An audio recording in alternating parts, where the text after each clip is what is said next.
You know when you hear about these massive companies achieving what seems like impossible, near-perfect quality? It can feel like some kind of corporate magic trick, but it's not magic, it's a system. And honestly, more importantly, it's a very specific, dedicated team of people. Today, we're going to pull back that curtain and meet the people who make Six Sigma's success a reality. So here's our game plan. First, we'll get a handle on the mission itself, this crazy quest for perfection that started the whole thing. Then we'll meet the specialized team that's built to actually pull it off. We'll break down their roles from the very top, the leadership, who they call champions, all the way to the hands-on experts, the belts. And finally, we'll see how this whole system clicks together and actually gets to work. All right, let's jump right in.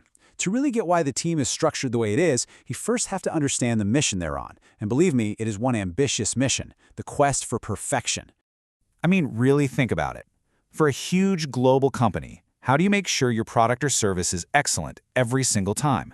It's a massive challenge. Well, the answer lies in a strategy that completely changed how businesses think about quality. And that strategy is Six Sigma. Now, the key words to lock onto here are data-driven and reducing variation. This isn't about guesswork or gut feelings. It's about using cold, hard data to make your processes so consistent, so predictable, that mistakes basically disappear.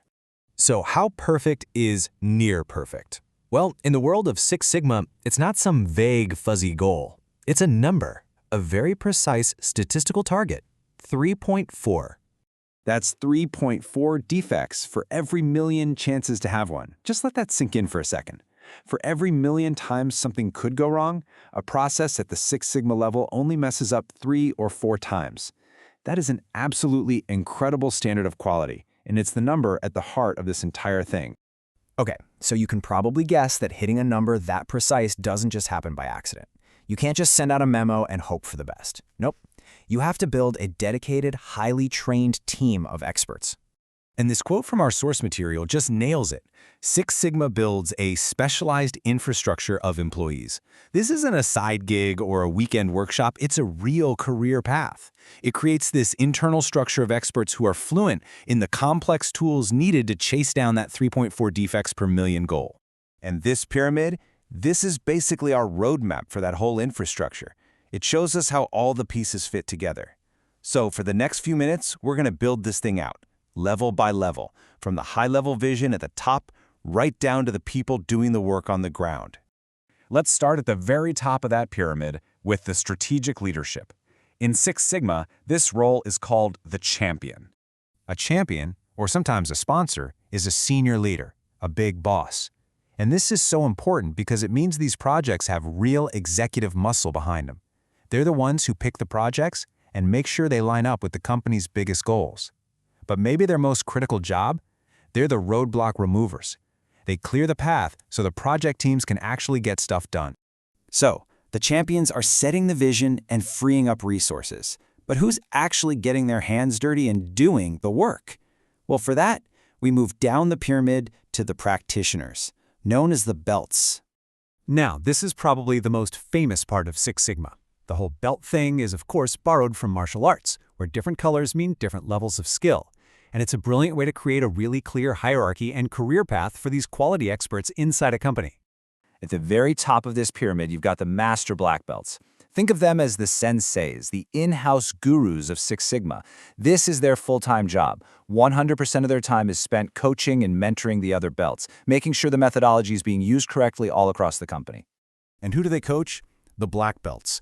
These are your dedicated, full-time project leaders. When a company has a really nasty, complicated, chronic problem, they assign a black belt to lead a team and fix it. They are the key agents of change, running the big, high-impact projects. So here's how to think about the difference. It's kind of like a pro sports team. The master black belt is the head coach. They're developing the talent and the overall strategy for the whole organization. The black belt, that's your star quarterback, on the field, leading a specific team to win a specific, high-stakes game. Okay, now this next level is where the whole system gets really, really powerful.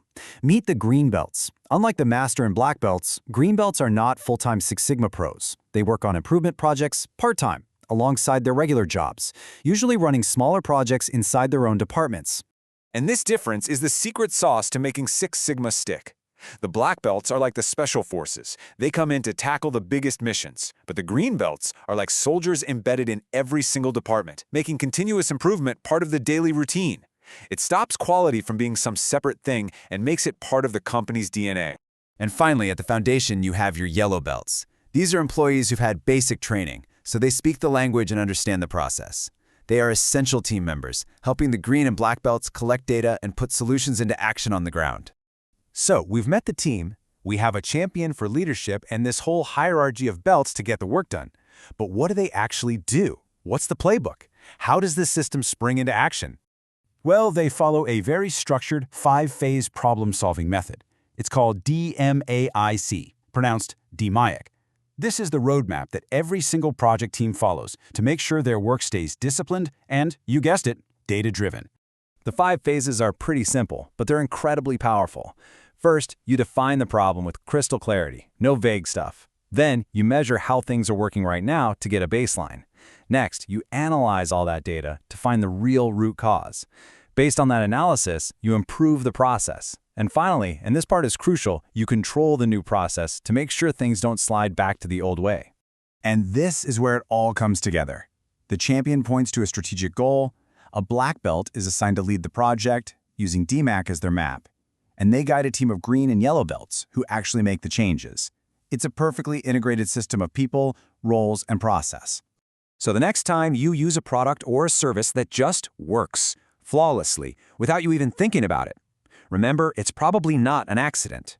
There's a good chance it's the result of this hidden team, this infrastructure of champions and belts working behind the scenes using data to chase that incredible goal of just 3.4 mistakes per million.